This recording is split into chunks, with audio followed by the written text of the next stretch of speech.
Welcome to PS Vijaya news.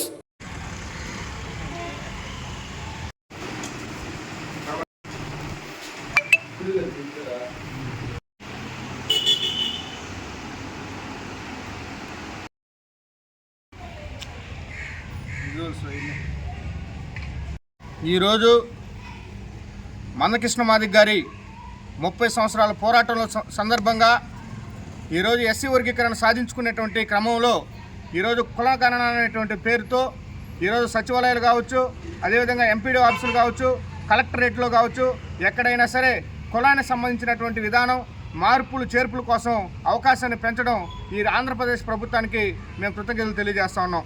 ఈరోజు SC వర్గీకరణ ఉద్యోగాలకు మాదిగలుగా వెనకబడుతూ అంబేద్కర్ సాధించినటువంటి రిజర్వేషన్లు ఈ రోజు కూడా మేము అనుభవించలేనటువంటి పరిస్థితుల్లో మా నాయకుడు మందకృష్ణ మాదిగ గారు 30 సంవత్సరాల పోరాట ఫలితంగా ఈరోజు ఒక కమిషన్ అనేది ఏకసభ్య కమిషను రాజీవ్ మిశ్రా గారితో ఈరోజు రాష్ట్ర వ్యాప్తంగా తిరిగి కులగణనతో ఎక్కడ మార్పులు చేర్పులు ఉండేటువంటి అంశాన్ని తీసుకురావడం అనేది చాలా సంతోషకరమైనటువంటి విషయం అని చెప్పి సందర్భంగా మేము తెలియజేస్తున్నాం.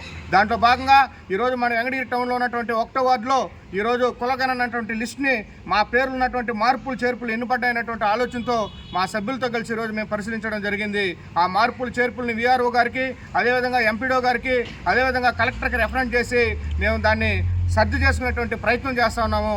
దీనికి త్వరలో వెంటనే 31వ తేదీ లోపల విషయాన్ని కంప్లైంట్ చేసి కమిషన్ సమర్పించినటువంటి 2 రోజులు వెంటనే దాన్ని డిఎస్సి కానీ, అదే కానీ నిరుద్యోగ ఉద్యోగ అవకాశాలు కానీ వెంటనే ఎస్సీ రిజర్వేషన్ అమలుపరిచిన వెంటనే అమలు చేయాలని చెప్పి కూడా మేము డిమాండ్ చేస్తా ఉన్నాం. అదేవిధంగా రాబోయే రోజుల్లో మందకృష్ణ మాదిగ గారి నాయకత్వంలో, మందకృష్ణ మాదిగ గారి పోరాటంలో, మందకృష్ణ మాదిగ గారి ఏ పిలుపు మేరకు ఇచ్చినా కానీ మాదిగులు మరి అదేవిధంగా సబ్బండ వర్గాలు మొత్తం సిద్ధం అవ్వాలని చెప్పి కూడా ఈ సందర్భంగా మేము తెలియజేస్తా ఉన్నాం. అదేవిధంగా వెంకటగిరి టౌన్లో ఉన్నటువంటి 25 వార్డులలో మా కులగణన అన్నటువంటి సబ్జెక్టు ఏ విధంగా ఉన్నాయి మార్పులు చేర్పులని మా ఎంఆర్పిఎస్ కమిటీ ఆధ్వర్యంలో అన్ని సచివాలయాలు తిరిగి ఈ లిస్టును మేము వెంటనే సమర్పిస్తామని చెప్పి కూడా ఈ సందర్భంగా తెలియజేస్తా ఉన్నాం.